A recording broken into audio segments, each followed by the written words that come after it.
ಆಚಾರ್ಯ ಪವನೋಸ್ಮಾಕಂ ಆಚಾರ್ಯಾಣಿ ಚ ಭಾರತೀ ದೇವೋ ನಾರಾಯಣ ಶ್ರೀಶಃ ದೈವೀ ಮಂಗಲದೇವತಾ ಸರ್ವವಿಘ್ನಪ್ರಶಮನಂ ಸರ್ವಸಿದ್ಧಿಕರಂ ಪರಂ ಸರ್ವಜೀವಪ್ರಣೇತಾರಂ ವಂದೇ ವಿಜಯದಂ ಹರಿಂ. ಶ್ರೀ ಗುರುಭ್ಯೋ ನಮಃ.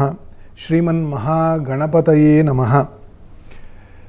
ಸುವರ್ಣವಾಹಿನಿಯ ಎಲ್ಲ ಕನ್ನಡ ವೀಕ್ಷಕ ಬಂಧುಗಳಿಗೆ, ಸಮಸ್ತ ಜನತೆಗೆ ಏಪ್ರಿಲ್ ಮಾಸದ ಭವಿಷ್ಯದ ಆರಂಭ ಕಾಲದಲ್ಲಿ ಶುಭಾಶಯಗಳು, ಶುಭಕಾಮನೆಗಳನ್ನು ಕೋರ್ತಾ, ಏಪ್ರಿಲ್ ತಿಂಗಳು ಹೊಸ ಯುಗಾದಿ ಬಂದಿದೆ, 2 ದಿನ ಕಳೆದಿದೆ. ಈ ಮಾಸದ ಭವಿಷ್ಯದ ಒಂದು ಮೇಳಾಮೇಳಿ ಹೇಗಿದೆ, ಶುಭಾಶುಭಗಳು ಹೇಗಿದೆ ಅಂತಂತ ಮಾಸ ಭವಿಷ್ಯ ಏಪ್ರಿಲ್ ಆರಂಭ ಮಾಡೋಣ. ಅನೇಕವಾಗಿರ್ತಕ್ಕಂತಹ ಅದ್ಭುತ ಗ್ರಹಚಾರಗಳು ಕೂಡ ಈ ಏಪ್ರಿಲ್ ತಿಂಗಳ ಆರಂಭದಲ್ಲೇ ನಾವು ನೋಡಿದ್ದೇವೆ. ಅನೇಕವಾಗಿ ಅದರ ಬಗ್ಗೆ ಯುಗಾದಿ ಕಾರ್ಯಕ್ರಮದಲ್ಲಿ, ಶನಿಯ ಬದಲಾವಣೆ ಕಾರ್ಯಕ್ರಮದಲ್ಲಿ ಅನೇಕವಾಗಿ ವಿವಿಧವಾಗಿ ವಿವರಿಸಿದ್ದೇವೆ. ಅದನ್ನು ಕೂಡ ನೀವು ಗಮನ ಕೊಟ್ಟರೆ ಏಪ್ರಿಲ್ ತಿಂಗಳಲ್ಲಿ ಹೇಗೆ ಇದೆ ಅಂತನ್ನೋದಕ್ಕೆ ಒಂದು ಕಂಟಿನ್ಯೂಯೇಷನ್ ಸಿಗ್ತದೆ ಅಂತಂತಾನು ಕೂಡ ಈ ಸಂದರ್ಭದಲ್ಲಿ ಹೇಳಲಿಕ್ಕೆ ಅನುಕೂಲ ಇದೆ. ಏಪ್ರಿಲ್ ತಿಂಗಳು ಅಂತಂತಂದರೆ ಮಹಾ ಚೈತನ್ಯದ ತಿಂಗಳು. ಏಪ್ರಿಲ್ನಷ್ಟು ಪವರ್ಫುಲ್ ತಿಂಗಳು ಉಳಿದ ತಿಂಗಳುಗಳು ಇಲ್ಲ ಅಂತಂತಾನೆ ಸೌರಮಾನದಲ್ಲಿ ಅಥವಾ ಗೋಚಾರದಲ್ಲಿ ವಿಶೇಷವಾಗಿ ಪ್ರಾಚೀನದಿಂದ ಬಂದಿರತಕ್ಕಂಥದ್ದು. ಯಾಕೆ ಅಂತಂದರೆ ರವಿಯು ಇಷ್ಟಕ್ಷೇತ್ರವಾಗಿರ್ತಕ್ಕಂತಹ ಮೀನ ಮತ್ತು ಮೇಷ ಮಾಸದಲ್ಲಿ ಸಂಚಾರ ಮಾಡ್ತಕ್ಕಂಥದ್ದೇ ವಿಶೇಷ. ಯಾಕಂದರೆ ನಾವು ಎಲ್ಲರೂ ಸೌರಮಂಡಲ ಜಾತರು. ನಾವು ಚಾಂದ್ರಮಾನವನ್ನು ನೋಡ್ತಕ್ಕಂಥದ್ದು ಅಥವಾ ಸೌರಮಾನವನ್ನು ನೋಡ್ತಕ್ಕಂಥದ್ದು ಅದು ದೇಶ ಕಾಲ ಪದ್ಧತಿಗಳಿಗೆ ಸಂಬಂಧಪಟ್ಟಿರುವುದು. ಆದರೆ ವಸ್ತುತಃ ನಾವೆಲ್ಲರೂ ಪೌರಾತ್ಯರು, ಈಸ್ಟರ್ನ್ ಹೆಮಿಸ್ಫಿಯರಲ್ಲಿ ಇರ್ತಕ್ಕಂತಹ ಭೂಭಾಗದಲ್ಲಿ ಇರ್ತಕ್ಕಂತಹ ಜನರು. ನಮಗೆ ಇಡೀ ಜಗತ್ತೇ ಸೂರ್ಯಮಂಡಲದ ಅಡಿಯಲ್ಲಿ ಇದೆ. ಅದರಲ್ಲಿ ನಾವು ಸೂರ್ಯನ ಅಡಿಯಲ್ಲಿ ನೇರ ಬರ್ತೀವಿ ಅಂತಂತ ಈಸ್ಟರ್ನ್ ಹೆಮಿಸ್ಫಿಯರ್ ಅಂತ. ಏಪ್ರಿಲ್ ಅಂದರೆ ಇದು ಜ್ಞಾಪಕ ಇಟ್ಕೊಳ್ಬೇಕು ಅಂತಂತ. The most powerful energy is solar. ಅಂದರೆ ಸೋಲಾರ್ ಸಿಸ್ಟಮ್ಮಲ್ಲಿ ಅದನ್ನು ಸೂರ್ಯ ಅಂತಂತ ಕರೆಯೋದು. ಹಾಗಾಗಿ ಆ ಸೂರ್ಯನ ವಿಶೇಷವಾಗಿರ್ತಕ್ಕಂತಹ ಕಿರಣಗಳು ಭೂಮಿಯ ಆಪ್ತ ವಲಯಕ್ಕೆ, ಪೂರ್ವ ವಲಯಕ್ಕೆ ಬರ್ತಕ್ಕಂತಹ ಮಾಸ ಏಪ್ರಿಲ್ ಮಾಸವಾಗಿದೆ. ಹಾಗಾಗಿ ಜಗತ್ತಿನಲ್ಲಿ ಮಾರ್ಚ್ 15ನೇ ತಾರೀಕಿಂದ ಮೇ 15ನೇ ತಾರೀಕುವರೆಗೂ ಸುಮಾರು 2 ತಿಂಗಳ ಕಾಲ ಇರತಕ್ಕಂತಹ ಒಂದು ತಿಂಗಳುಗಳಲ್ಲಿ ಹುಟ್ಟಿರ್ತಕ್ಕಂಥವರು ತುಂಬ ಪವರ್ಫುಲ್ ಲೀಡರ್ಗಳಾಗಿದ್ದಾರೆ. ಅನೇಕವಾಗಿರ್ತಕ್ಕಂತಹ ಒಂದು ನಾಯಕರ ಪಟ್ಟಿಯೇ ಬರ್ತದೆ. ಈ ಜಗತ್ತನ್ನು ಆಳಿರ್ತಕ್ಕಂತಹ ಅನೇಕ ಸಾರ್ವಭೌಮರು, ಚಕ್ರವರ್ತಿಗಳು. ಸ್ವತಃ ಅರ್ಜುನನು ಕೂಡ ಫಲ್ಗುಣ ಮಾಸದಲ್ಲಿ ಹುಟ್ಟಿರ್ತಕ್ಕಂಥವನು ಅಂತಂತ ಮಹಾಭಾರತವು ಹೇಳ್ತದೆ. ಅಲ್ಲಿಂದ ಈ ಕಾಲದ ಅನೇಕ ನಾಯಕರುಗಳು ಕೂಡ ಏಪ್ರಿಲ್ ಅಥವಾ ಮಾರ್ಚಿಂದ ಮೇ 15ನೇ ತಾರೀಕುವರೆಗೂ ಇರತಕ್ಕಂಥದ್ದು. ಒಂದು ಪವರ್ಫುಲ್ ಮಾಸ ಯಾಕಾಗುತ್ತೆ ಅಂತಂತ ಒಂದು ಹಿನ್ನೆಲೆ ಹೇಳಿದೆ ಅಷ್ಟೇ. ಈಗ ಮುಖ್ಯ ವಿಷಯ ಗೋಚಾರ. ಏಪ್ರಿಲ್ನಲ್ಲಿ ಗೋಚಾರವು ಹೇಗಿದೆ, ಆಮೇಲೆ ರಾಶಿ ಫಲವು ಹೇಗಿದೆ, ಮೇಷಾದಿ 12 ರಾಶಿಗಳಲ್ಲಿ ಯಾವ ರೀತಿ ಫಲಾಫಲಗಳಿದೆ ಅಂತಂತ. ಗೋಚಾರ ವಿಶೇಷ ಏಪ್ರಿಲ್ 2025 ರವಿಯ ಮೀನ ಮತ್ತು ಮೇಷ ಮಾಸಗಳು ನಡೀತದೆ. ಮೀನದಲ್ಲಿ ಈಗ ಸದ್ಯಕ್ಕೆ ರವಿಯು ಸಂಚಾರ. ಅತ್ಯಂತ ಅನುಕೂಲಕರವಾಗಿರ್ತಕ್ಕಂತಹ ಮೀನ ರಾಶಿ ರವಿಗೆ ಇಷ್ಟ ರಾಶಿ ಮತ್ತು ಅದನ್ನು ಅಭಿಲಾಷಿ ರಾಶಿ ಅಂತಂತನೂ ಕರೀತಾರೆ ಶಾಸ್ತ್ರಗಳಲ್ಲಿ. ಯಾಕಂದರೆ ಮೇಷಕ್ಕೆ ಹೋಗಬೇಕಾದ್ರೆ ಉಚ್ಚದಲ್ಲಿ ಹೋಗ್ತಕ್ಕಂತಹ ಫಲ ಇರೋದರಿಂದ ಅದನ್ನು ಇಷ್ಟರಾಶಿಯು, ಯೋಗಕಾರಕ ರಾಶಿಯು, ಅಭಿಲಾಷಿ ರಾಶಿಯು ಅಂತಂತ ಅದಕ್ಕೆ ಶಾಸ್ತ್ರಕಾರರು ಹೇಳಿದ್ದಾರೆ. ರವಿಯ ಮೀನಮಾಸ. ಆಮೇಲೆ 14ನೇ ತಾರೀಕು ಮೇಷ ಸಂಚಾರ ಅಂದರೆ ಮೇಷ ಸಂಕ್ರಮಣ. ಅದರಲ್ಲಿ ಮೇಷರಾಶಿಯಲ್ಲಿ ರವಿಯು ಉಚ್ಚನಾಗಿರ್ತಾನೆ. ಶ್ರೀ ವಿಶ್ವಾವಸು ಸಂವತ್ಸರದ ಮೊದಲ ತಿಂಗಳೂ ಇದಾಗಿದೆ. ಶ್ರೀ ರಾಮನವಮಿ ಆಚರಣೆ ಮಾಡ್ತಕ್ಕಂಥದ್ದು ಏಪ್ರಿಲ್ನಲ್ಲಿ. ನಾನು ಆಗಲೇ ಹೇಳಿದಂತೆ ಏಪ್ರಿಲ್ನಲ್ಲಿ ಹುಟ್ಟಿರ್ತಕ್ಕಂತಹ ಅನೇಕ ಮಹಾನುಭಾವರು, ಮಹಾತ್ಮರುಗಳು, ಬೇಕಾದಷ್ಟು ಜಗತ್ತನ್ನು ಆಳಿದಂತಹ ದೊರೆಗಳು, ಚಕ್ರವರ್ತಿಗಳು ಎಲ್ಲರೂ ಮಾರ್ಚ್ ಏಪ್ರಿಲ್ನಲ್ಲಿ ಬಹಳ ವಿಶೇಷವಾಗಿರ್ತಕ್ಕಂಥದ್ದು. ಹಾಗಾಗಿ ರಾಮನವಮಿ, ರಾಮನ ಅವತಾರ ಉತ್ಸವವನ್ನು ಮಾಡ್ತಕ್ಕಂಥದ್ದು ಶ್ರೀರಾಮನವಮಿ ಬರ್ತದೆ. ಅನೇಕವಾಗಿರ್ತಕ್ಕಂತಹ ಗ್ರಹಯೋಗಗಳು ಕೂಡ ಏಪ್ರಿಲ್ನಲ್ಲಿ ಸಡಿಲವಾಗ್ತಕ್ಕಂಥದ್ದು. ಮೀನರಾಶಿಯಲ್ಲಿ ಶನಿ ರಾಹುವನ್ನು, ಸೂರ್ಯ, ಬುಧ, ಶುಕ್ರ ಇವರೆಲ್ಲರೂ ಕೂಡಿರ್ತಕ್ಕಂಥವರು ಏಪ್ರಿಲ್ನಲ್ಲಿ ಒಂದೊಂದೇ ಬೇರೆ ಕಕ್ಷೆಗಳಿಗೆ ಹೋಗ್ತಕ್ಕಂತಹ ಮಾಸವೂ ಕೂಡ ಏಪ್ರಿಲ್ ಮಾಸವೇ ಆಗಿದೆ. ಇದೆಲ್ಲ ಯಾಕೆ ವಿಶೇಷ ಅಂತಂತಂದರೆ ನಿಂತಂತೆ ನಿಲ್ಲುವುದಿಲ್ಲ ಕಾಲ ಅಂತಂತ. ಹಾಗಾಗಿ ಚಲನೆಯೇ ಬದುಕು. ಸ್ಥಿರವಾಯಿತು ಅಥವಾ ನಿಂತೋಯಿತು ಅಂತಂದರೆ ಅದೇ ಸಾವು. ಹಾಗಾಗಿ ಜಗತ್ತಿಗೆ ನಿರಂತರವಾಗಿರ್ತಕ್ಕಂತಹ ಚಾಲನೆಯನ್ನು ಕೊಡ್ತಕ್ಕಂಥವನು ಸೂರ್ಯ ಭಗವಾನ.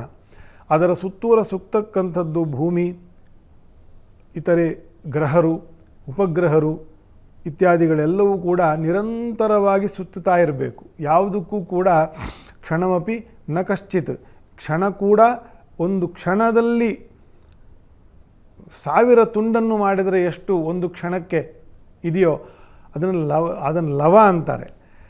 ಅದಕ್ಕೂ ಕಡಿಮೆ ಇರುವಷ್ಟು ಸಮಯ ಕೂಡ ಈ ಜಗತ್ತು ಸ್ಥಿರವಾಗಿ ಇಲ್ಲ. ಹಾಗಾಗಿ ಅಶ್ವತ್ಥಂ ಪ್ರಾಹುರವ್ಯಯಂ ಅಂತಂತ ಗೀತೆಯಲ್ಲಿ 15ನೇ ಅಧ್ಯಾಯದಲ್ಲಿ ಕೃಷ್ಣ ಹೇಳ್ತಾನೆ. ಅಶ್ವತ್ಥಂ, ಈ ಜಗತ್ತು, ಈ ಸೃಷ್ಟಿ, ಈ ಸೂರ್ಯಮಂಡಲ, ಈ ಜಗತ್ತಿನ ಏಳಿಗೆ, ಇದರ ಚಾಲನೆ, ಇದರ ನಿರಂತರತ್ವಕ್ಕೆ ಅಶ್ವತ್ಥಂ ಅಂತ, ಅಶ್ವತ್ಥ ಅಂತಂತ. ಅಶ್ವತ್ ಅಂತಂದರೆ ಸದಾ ಚಲನೆಯಲ್ಲಿ ಇರತಕ್ಕಂಥದ್ದು, ಸದಾ ಜೀವಪರವಾಗಿ ಚಲಿಸ್ತಕ್ಕಂಥದ್ದು ಅಂತ. ಅಶ್ವತ್ಥಂ ಪ್ರಾಹುರವ್ಯಯಂ. ಮತ್ತು ಬರೀ ಚಲನೆಯಿಂದ ಮಾತ್ರ ಅಲ್ಲ, ಇದು ಅವ್ಯಯ, ಯಾವತ್ತೂ ಇದಕ್ಕೆ ಕ್ಷಯವಿಲ್ಲ. ಅದಕ್ಕೆ ಇದನ್ನು ಅಕ್ಷರ ಪ್ರಕೃತಿ ಅಂತಂತಾನು ಅದೇ ಪುರುಷೋತ್ತಮ ಯೋಗದಲ್ಲಿ ಹೇಳಲಾಗಿದೆ. ಹಾಗಾಗಿ ಸೂರ್ಯನ ಒಂದು ಚಾಲನೆ ಏಪ್ರಿಲ್ನಲ್ಲಿ ನಾವು ಸೂರ್ಯನ ಈ ರೀತಿಯ ಜಗತ್ತಿನ ಕಣ್ಣಾಗಿರ್ತಕ್ಕಂತಹ, ಜಗತ್ತಿನ ಪ್ರಾಣವಾಗಿರ್ತಕ್ಕಂತಹ ಸೂರ್ಯನ ಮಾಸ. ಹಾಗಾಗಿ ನಾವು ಈ ಹಿನ್ನೆಲೆಯಲ್ಲಿ ಗೋಚಾರ ವಿಶೇಷವನ್ನು ತಿಳ್ಕೊಳ್ಳೋದು ಬಹಳ ಒಳ್ಳೆಯದು, ಜ್ಞಾನಕಾರಕ, ಸಂತೋಷಕಾರಕ. ರವಿಯ ಚಿಂತನೆ ಮಾಡಬೇಕಾದ್ರೆ ಮೀನದಲ್ಲಿ ಬುಧ, ಶುಕ್ರ ಮತ್ತು ಶನಿಯ ತ್ರಿಗ್ರಹ ಯೋಗಗಳಿದೆ. ಅಲ್ಲೇ ಶನಿ ಮತ್ತು ರಾಹುಗಳ ಯುತಿಯು ನಡೀತಾ ಇದೆ. ಈ ತ್ರಿಗ್ರಹ ಯೋಗ ವ್ಯಾವಹಾರಿಕವಾಗಿ ಒಳ್ಳೆಯದು. ಅನೇಕವಾಗಿರ್ತಕ್ಕಂತಹ ಬಿಸ್ನೆಸ್ಗಳು ಏಳಿಗೆ ಆಗ್ತಕ್ಕಂಥದ್ದು ಮೀನರಾಶಿಯಲ್ಲಿ ಅಥವಾ ಸಮುದ್ರ ರಾಶಿ ಆಗಿರೋದರಿಂದ. ವ್ಯಾವಹಾರಿಕವಾಗಿ ಹೊರತಾದ ಅನೇಕ ವಿಷಯಗಳು ಏನಿದೆ, ಸಂಬಂಧಗಳಿದೆ, ನಮ್ಮ ಆರೋಗ್ಯ ಇರಬಹುದು, ಅಥವಾ ಫೈನಾನ್ಸಸ್ ಇರ್ಬೋದು, ಅಥವಾ ಓದು ಇತ್ಯಾದಿ ಕೆಲಸಗಳಿರ್ಬೋದು, ರಾಜಕೀಯ ಇರ್ಬೋದು, ಇದಕ್ಕೆಲ್ಲ ಅಷ್ಟು ಒಳ್ಳೆಯದಲ್ಲ ಈ ತ್ರಿಗ್ರಹ ಯೋಗ. ಶನಿ, ಬುಧ ಮತ್ತು ಶುಕ್ರರು ಒಂದೆಡೆ ಸೇರಿದಾಗ. ಅದಕ್ಕೆ ಇನ್ನೊಂದು ಕಾರಣ ಏನು ಅಂತಂದರೆ ಶನಿಯು ರಾಹುವಿನ ಯುತಿಯನ್ನು ಹೊಂದಿರತಕ್ಕಂಥದ್ದು. ಅದು ಒಂದು ದೋಷಕರವಾಗಿರ್ತಕ್ಕಂಥ ಮಾಸ. ಎಲ್ಲದಕ್ಕಿಂತ ದೋಷಕರವಾಗಿರ್ತಕ್ಕಂಥದ್ದು ಶನಿ ರಾಹು ಯುತಿ. ಯಾವುದೇ ರಾಶಿಯಲ್ಲಿ ಯಾವುದೇ ಇತರೆ ಪಾಪಗ್ರಹರ ದೋಷಕ್ಕಿಂತ ಅತ್ಯಂತ ಖತರ್ನಾಕ್ ದೋಷ ಅಂತಂದರೆ ಶನಿ ಮತ್ತು ರಾಹುಗಳ ಯುತಿ ಈಗ ನಡೀತಾ ಉಂಟು. ಮೇ 18ನೇ ತಾರೀಕು ರಾಹು ಕುಂಭರಾಶಿಗೆ ವಾಪಸ್ ಬಂದಾಗ ಅಲ್ಲಿವರೆಗೂ ಈ ದೋಷ ಇರ್ತದೆ. ಇದನ್ನು ಪೈಶಾಚ ಯೋಗ ಅಥವಾ ಲಂಪಟ ಯೋಗ ಅಂತಂತೆಲ್ಲ ಅನೇಕರು ಹಿಂದಿನಿಂದ ಕರೆದುಕೊಂಡು ಬಂದಿದ್ದಾರೆ. ಇದನ್ನು ಅದರ ಹೆಸರೇ ಗೊತ್ತಾಗ್ತದಲ್ಲ, ಅಷ್ಟು ದೋಷಕರವಾಗಿರ್ತಕ್ಕಂಥದ್ದು ಶನಿ ಮತ್ತು ರಾಹು ಯುತಿ ನಡೀತಾ ಇರತಕ್ಕಂಥದ್ದು, ತ್ರಿಗ್ರಹ ಯೋಗ ನಡೀತಾ ಇರುವಂಥದ್ದು. ಈ ದೋಷಗಳನ್ನು ರವಿಯು ಮೀನರಾಶಿಯಲ್ಲಿ ಇರುವವರೆಗೂ 14ನೇ ತಾರೀಕು ಏಪ್ರಿಲ್ವರೆಗೂ ರವಿಯ ಪ್ರಭಾವದಿಂದ ಈ ಗ್ರಹ ದೋಷಗಳು ಕಂಟ್ರೋಲಲ್ಲಿ ಇರ್ತದೆ. ರವಿಯ ಪಾರುಪತ್ಯ ಅಲ್ಲಿರೋದರಿಂದ ಅದು ಕಂಟ್ರೋಲಲ್ಲಿ ಇರ್ತದೆ. ರವಿ ಮುಂದೆ 14ನೇ ತಾರೀಕು ಮೇಷರಾಶಿಗೆ ಸಂಚಾರ ಆದಾಗ, ಸಂಕ್ರಮಣ ಆದಾಗ, ಅಲ್ಲಿಂದ ಮುಂದೆ ಸುಮಾರು 1 ತಿಂಗಳು ಈ ಶನಿ ಮತ್ತು ರಾಹುಗಳ ಯುತಿ ಕಂಟಿನ್ಯೂ ಆಗ್ತದೆ. ಅದು ಬಹಳ ದೋಷಕರವಾಗಿರ್ತಕ್ಕಂಥದ್ದು. ರಾಜರಿಗೆ, ಆಡಳಿತ ವರ್ಗಕ್ಕೆ ಅಧಿಕಾರ ವ್ಯಾಪ್ತಿ ಹಿರಿದಾಗುತ್ತೆ. ಅಧಿಕಾರ ಜಾಸ್ತಿ ಆಯಿತು ಅಂತಂತಂದರೆ ತಲೆನೋವುಗಳು ಜಾಸ್ತಿ ಆಯಿತು. ಆ್ಯಕ್ಟಿವಿಟೀಸ್ ಜಾಸ್ತಿ ಆಯಿತು ಅಂತಂದರೆ ಅದಕ್ಕೆ ಸವಾಲುಗಳು ಜಾಸ್ತಿ ಆಗ್ತದೆ. ಈ ಗ್ರಹ ಯೋಗಗಳಿಂದ ಅಥವಾ ಶನಿ ಮತ್ತು ರಾಹು ಯುತಿಗಳಿಂದ ಮುಂದೆ ಹೊಗಳಿ ಹಿಂದೆ ಸಂಚು ಮಾಡುವ ದುಷ್ಟರ ಹಾವಳಿ ಆಡಳಿತ ವರ್ಗಕ್ಕೆ, ಯಾವುದೇ ಆಡಳಿತ ಇರ್ಬೋದು, ಒಂದು ಕಂಪನಿ ಇರ್ಬೋದು, ಒಂದು ಆಫೀಸ್ ಇರ್ಬೋದು, ಒಂದು ಗೌರ್ಮೆಂಟ್ ಇನ್ಸ್ಟಿಟ್ಯೂಷನ್ ಇರ್ಬೋದು, ಯಾವುದೇ ಅಧಿಕಾರ ವರ್ಗದಲ್ಲಿ ಅಪ್ ಟು ಪ್ರೈಮ್ ಮಿನಿಸ್ಟರ್ ಆಫೀಸ್ವರೆಗೂ ಇರಬಹುದು. ಆಯಿತಾ? ಇಂಥ ಸಮಯದಲ್ಲಿ ಯಾವ ರೀತಿ ದೋಷ ಇದು ಅಂತಂದರೆ, ಈ ತ್ರಿಗ್ರಹ ಯೋಗ ಶನಿ ಮತ್ತು ರಾಹು ಯುತಿಗಳ ಯೋಗದಲ್ಲಿ ಮುಂದೆ ಹೊಗಳ ಭಟ್ಟರು ಅಂತಂತೇನಿರ್ತಾರೆ, ಇವರ ಒಂದು ಹಾವಳಿ ಜಾಸ್ತಿ ಆಗ್ತದೆ. ಮುಂದೆ ಹೊಗಳುವುದು, ಹಿಂದೆ ಮಾಡಬಾರ್ದಂತಹ ಸಂಚುಗಳನ್ನು ಮಾಡ್ತಕ್ಕಂಥದ್ದು, ಪ್ರಾಣಕ್ಕೆ ಸಂಚುಕಾರ ಮಾಡ್ತಕ್ಕಂತಹ ದೋಷಗಳು ಆಗ್ತದೆ. ಪ್ರಪಂಚಾದ್ಯಂತ ಆಗುವ ವಿಷಯ ಇದು. ರಾಜಕೀಯ ಅಥವಾ ಆಡಳಿತ ವರ್ಗಕ್ಕೆ ದುಷ್ಟರನ್ನು ಎತ್ತಿ ಕಟ್ಟತಕ್ಕಂಥದ್ದು, ಹಿಂದಿನ ಬಾಗಿಲಿಂದ ಸರ್ಕಾರ ಬೀಳಿಸ್ತಕ್ಕಂಥದ್ದು, ಕಂಪನಿಯಲ್ಲಿ ಕೆಟ್ಟ ಹೆಸರು ಬರೋ ಹಾಗೆ ಮಾಡೋದು, ತಮ್ಮ ಲಾಭಕ್ಕೋಸ್ಕರ ವಲ್ನರಬಲ್ ಜನಗಳನ್ನು, ಸ್ವಲ್ಪ ಪಾಪದ ಜನಗಳನ್ನು ಬಳಸ್ಕೊಂಡು ಮ್ಯಾನೇಜ್ಮೆಂಟ್ ವಿರುದ್ಧ ಎತ್ಕಟ್ಟತಕ್ಕಂಥದ್ದು, ಇದೆಲ್ಲ ದೋಷಗಳು ಆಲ್ರೆಡಿ ಸಮಾಜದಲ್ಲಿ ಇರುತ್ತೆ. ಆದರೆ ಅದಕ್ಕೆ ಪ್ರೇರಣೆಯನ್ನು, ಅದಕ್ಕೆ ಹೆಚ್ಚು ಬಲವನ್ನು ಉಂಟು ಮಾಡ್ತಕ್ಕಂಥದ್ದು ಈ ಶನಿ ಮತ್ತು ರಾಹುವಿನ ಯುತಿಯಲ್ಲಿ ನಡೀತಕ್ಕಂಥದ್ದು. ಮೇ 2ನೇ ವಾರದವರೆಗೂ ದುಷ್ಟರ ಪ್ರಭಾವದಿಂದ ಲೋಕದಲ್ಲಿ ಅನೇಕವಾಗಿರ್ತಕ್ಕಂತಹ ಭಯೋತ್ಪಾದನಾ ಕೃತ್ಯಗಳಿಗೆ ಸಂಚುಗಳನ್ನು ಮಾಡ್ತಕ್ಕಂಥದ್ದು, ಇದೆಲ್ಲ ಸಮಸ್ಯೆಗಳು ಬರ್ತದೆ ಆಡಳಿತ ವರ್ಗಕ್ಕೆ. ಇವರ ಸಂಘ ಮಾಡುವುದರಿಂದ ಅನೇಕ ಅಧಿಕಾರಿಗಳಿಗೆ, ಅಧಿಕಾರದಲ್ಲಿ ಇರುವವರಿಗೆ ಪ್ರಾಣಕ್ಕಿಂತ ಪ್ರಿಯವಾಗಿರ್ತಕ್ಕಂಥದ್ದು ಮನುಷ್ಯನಿಗೆ ಮಾನ. ಸೊ ಅಧಿಕಾರ ವರ್ಗದಲ್ಲಿರ್ತಕ್ಕಂಥವರಿಗೆ ಮಾನ ಹೋಗುವ ಪರಿಸ್ಥಿತಿ ಬರ್ತದೆ ಈ ಶನಿ ರಾಹುಗಳ ಯುತಿಯಿಂದ. ಅಧಿಕಾರದಲ್ಲಿ ಇದ್ದವರಿಗೆ ಹೇಳಿಕೊಳ್ಳಿಕ್ಕಾಗಲ್ಲ, ಹೇಳದೆ ಸುಮ್ಮನಿರಲಿಕ್ಕಾಗಲ್ಲ. ಈ ರೀತಿಯ ಪರಿಸ್ಥಿತಿಗಳು ಕೂಡ ಬರ್ತಕ್ಕಂಥದ್ದು ಲೋಕದಲ್ಲಿ. ದುಷ್ಟಜನ ಸಂಘ ಅಭಿಮಾನ ಭಂಗ ಅಂತಂತ ಏನು ಗಾದೆ ಇದೆ, ಅದಕ್ಕೆ ಪೂರಕವಾಗಿರ್ತಕ್ಕಂಥ ಒಂದು ಸಮಯ ನಡೀತಾ ಇದೆ. ಹಾಗಾಗಿ ನೀವು ಜನರು, ಸಾಮಾನ್ಯ ಜನರು, ಕುಟುಂಬದಲ್ಲಾಗಲಿ, ಆಫೀಸ್ನಲ್ಲಾಗಲಿ, ಬೇರೆ ಇತರೆ ಕೆಲಸದಲ್ಲಾಗಲಿ, ಈ ರೀತಿಯೆಲ್ಲ ಇರೋದರಿಂದ ನಮಗೆ ಒಂದಷ್ಟು ನೆನಪಿಟ್ಟುಕೊಂಡ್ರೆ ಮನಸ್ಸಿನಲ್ಲಿ ಸ್ವಲ್ಪ ತಗ್ಗಿ ಬಗ್ಗಿ ನಡೆದು ಹುಷಾರಾಗಿ ಇರತಕ್ಕಂಥದ್ದು, ಜಾಗ್ರತೆ ವಹಿಸ್ತಕ್ಕಂಥ ಒಂದು ಸಹಾಯ ಆಗ್ತದೆ ಅಂತಂತ ಇದನ್ನೆಲ್ಲ ತಿಳ್ಕೊಳ್ತಕ್ಕದ್ದು. ಪೂರ್ವ ಮತ್ತು ಪಶ್ಚಿಮ ಸಮುದ್ರಗಳು ಸೇರ್ತಕ್ಕಂತಹ ಜಾಗಗಳು, ಬೇ ಆಫ್ ಬೆಂಗಾಲ್ ಇರಬಹುದು, ಅದೇ ರೀತಿಯ ಸಮುದ್ರಗಳು ಸೇರ್ತಕ್ಕಂತಹ ಜಾಗದಲ್ಲಿ ಕಂಪನಗಳು ಆಗ್ತಕ್ಕಂಥದ್ದು, ಗಾಳಿಯ ಮೇಲ್ಮೈ ತೀವ್ರತೆ ಜಾಸ್ತಿ ಆಗುತ್ತೆ. ಇದರಿಂದ ಅಕಾಲದಲ್ಲಿ ಖಂಡವೃಷ್ಟಿ ಭವೇತ್, ಖಂಡವಾಗಿ ಅಲ್ಲಲ್ಲಿ ಅಕಾಲವಾಗಿರ್ತಕ್ಕಂತಹ ಮಳೆಗಳು ಏಳ್ತಕ್ಕಂಥದ್ದು. 4 ದಿನ ಇದ್ದಕ್ಕಿದ್ದಂಗೆ ಇದೇನು ಮಳೆಗಾಲ ಬಂದುಬಿಟ್ಟಿದೆಯಾ ಅಂತಂತ ಅನ್ನಿಸ್ತದೆ. ಇನ್ನು 4 ದಿನ 40 ಡಿಗ್ರಿ 45 ಡಿಗ್ರಿಗೆ ಹೋಗ್ತಕ್ಕಂತಹ ಸಂದರ್ಭ. ವೆದರ್ ಕೂಡ ಭಾಳ ಅಪ್ಸೆಟ್ ಆಗ್ತಕ್ಕಂತಹ ಒಂದು ಫಲ ಇದೆ. ಇದೆಲ್ಲ ಈ ತ್ರಿಗ್ರಹ ಯೋಗಗಳು, ರವಿಯ ಬದಲಾವಣೆ, ಶನಿ ಮತ್ತು ರಾಹುಗಳ ಯುತಿಯಾದಾಗ ಪ್ರಾಕೃತಿಕವಾಗಿ ಮತ್ತು ಮಾನಸಿಕವಾಗಿ ಉಂಟಾಗ್ತಕ್ಕಂತಹ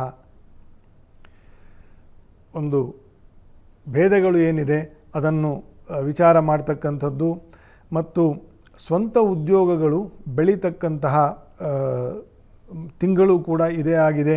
ನಾನು ಆಗಲೇ ಹೇಳಿದಂತೆ ತ್ರಿಗ್ರಹ ಯೋಗವು ವ್ಯಾವಹಾರಿಕವಾಗಿರ್ತಕ್ಕಂತಹ ಉನ್ನತಿಯನ್ನು ಅಥವಾ ಬೆಳವಣಿಗೆಯನ್ನು ಪುಷ್ಟಿ ಕೊಡ್ತಕ್ಕಂತಹ ತ್ರಿಗ್ರಹ ಯೋಗವೂ ಆಗಿರುವುದರಿಂದ ಸ್ವಂತ ಉದ್ಯೋಗಗಳು ಬೆಳೀತದೆ, ಆದಾಯ ಉತ್ತಮಗೊಳ್ಳುವತ್ತ ದಾಪುಗಾಲು ಹಾಕ್ತದೆ. ಈ ರೀತಿಯ ಮಾಸ ಏಪ್ರಿಲ್ ಮಾಸವಾಗಿದೆ. ಈ ಮಾಸದಲ್ಲಿ ವಿಶೇಷ ಶ್ರೀ ಸೀತಾರಾಮನ ಒಂದು ಅವತಾರ ಉತ್ಸವವೂ ಕೂಡ ಬರುವುದರಿಂದ ಈ ತಿಂಗಳೆಲ್ಲ ಶ್ರೀರಾಮಚಂದ್ರನ ಪೂಜೆಯನ್ನು, ರಾಮಾಯಣ ಪಾರಾಯಣೆಯನ್ನು, ರಾಮನ ನಾಮಜಪವನ್ನು, ರಾಮಭಕ್ತರ ಸೇವೆಯನ್ನು, ರಾಮಕ್ಷೇತ್ರಗಳ ದರ್ಶನವನ್ನು, ಹೀಗಾಗಿ ಈ ತಿಂಗಳೆಲ್ಲ ಶ್ರೀರಾಮಚಂದ್ರನನ್ನು ಹೆಚ್ಚು ಹೆಚ್ಚು ಆರಾಧನೆಯನ್ನು ಮಾಡೋಣ. ಆಧ್ಯಾತ್ಮಿಕವಾಗಿ ಶಾಂತಿಗೆ ಕಾರಕನು ರಾಮಚಂದ್ರ ರೂಪ ಅಂತಂತ ತತ್ವಜ್ಞರು ಹೇಳಿದ್ದಾರೆ. ಸಾಂಸಾರಿಕ ಏಳಿಗೆಗೆ, ಉನ್ನತಿಗೆ ಕೃಷ್ಣ ರೂಪವನ್ನು ಆರಾಧನೆಯನ್ನು ಮಾಡ್ತಕ್ಕಂಥದ್ದು ಅಂತ, ಮತ್ತು ಶತ್ರುಭೀತಿ ನಾಶಕ್ಕೆ ನರಸಿಂಹದೇವರನ್ನು ಆರಾಧನೆ ಮಾಡಬೇಕು ಅಂತ, ಮತ್ತು ರಾಜತ್ವ ಪ್ರದಾನ ಅಂದರೆ ಅತ್ಯುತ್ತಮವಾಗಿರ್ತಕ್ಕಂತಹ ಅಧಿಕಾರವನ್ನು ಗಳಿಸಲಿಕ್ಕೆ ಅಥವಾ ನಡೆಸಲಿಕ್ಕೆ ಸ್ವಾಮಿ ಶ್ರೀ ವರಾಹದೇವರ ಆರಾಧನೆಯನ್ನು ಮಾಡ್ತಕ್ಕಂಥದ್ದು ಅಂತಂತ. ಈ ರೀತಿ ಒಂದೊಂದು ಭಗವದ್ ರೂಪಗಳು ಒಂದೊಂದು ವಿಶೇಷವಾಗಿರ್ತಕ್ಕಂಥ ಅನುಗ್ರಹಕ್ಕೆ ಕಾರಣವಾಗ್ತದೆ. ಹಾಗಾಗಿ ರಾಮಚಂದ್ರ ರೂಪ ಅದೊಂದು ಆಧ್ಯಾತ್ಮಿಕ ರೂಪ.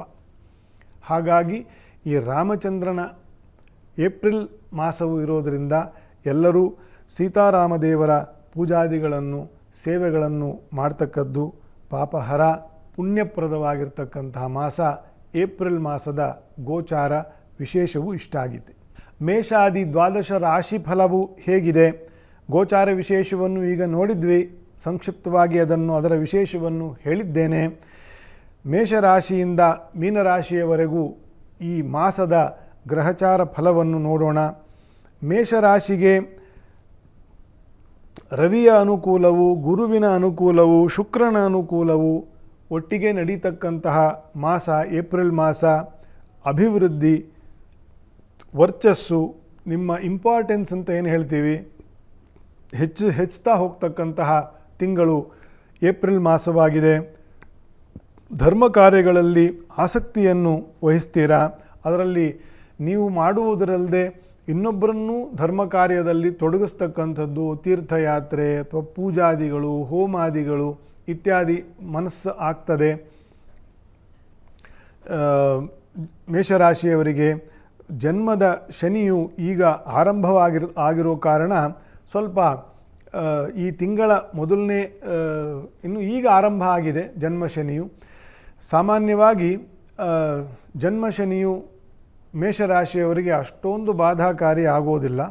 ಅಂದರೆ ವ್ಯಯದಲ್ಲಿ ಇರಬೇಕಾದ್ರೆ ಜನ್ಮಕ್ಕೆ ಬರ್ತಾನೆ ಇನ್ನು 2.5 ವರ್ಷದ ನಂತರ ಮೇಷರಾಶಿಗೆ ಶನಿಯು ಪ್ರವೇಶ ಆದಾಗ ಸ್ವಲ್ಪ ಬಾಧೆಗಳು ಬರ್ತದೆ, ಆಯಿತಾ. ಇದಕ್ಕಿಂತ ಮಧ್ಯದಲ್ಲಿ ಇರತಕ್ಕಂಥ 2.5 ವರ್ಷದ ನಂತರ ಜನ್ಮ ಶನಿ ಬಾಧೆ ಸ್ವಲ್ಪ ಜಾಸ್ತಿ ಆಗ್ತದೆ. ಆದರೆ ವ್ಯಯದಲ್ಲಿ ಇರ್ತಕ್ಕಂಥ ಮೀನದಲ್ಲಿ ಇರ್ತಕ್ಕಂತಹ ಶನಿಗೆ ಶುಭ ರಾಶಿಯಲ್ಲಿ ಗುರುವಿನ ಮನೆಯಲ್ಲಿ ಇರುವುದರಿಂದ ಅಷ್ಟೊಂದು ಬಾಧಾಕಾರ ಅಲ್ಲ ಅಂತಂತಾನೆ. ಹಾಗಾಗಿ ಅಷ್ಟೊಂದು ಚಿಂತೆ ಮಾಡೋ ಅವಶ್ಯಕತೆ ಇಲ್ಲ. ಆದರೂ ನೆನಪಲ್ಲಿ ಇರಲಿ, ಜನ್ಮ ಶನಿ ಅಂದರೆ ವ್ಯಯದ ಶನಿ ಶುರು ಆಗಿರ್ತಕ್ಕಂಥದ್ದು ಧರ್ಮಕರ್ಮ ಕಾರ್ಯಗಳಿಗೆ ಜಾಸ್ತಿ ಮನಸ್ಸಾಗುತ್ತೆ ಅಂತ ನಾನು ಆಗಲೇ ಹೇಳಿದ್ದೀನಿ. ಅದಿನ್ನೂ ವೃದ್ಧಿ ಆಗ್ತಾ ಹೋಗುತ್ತೆ.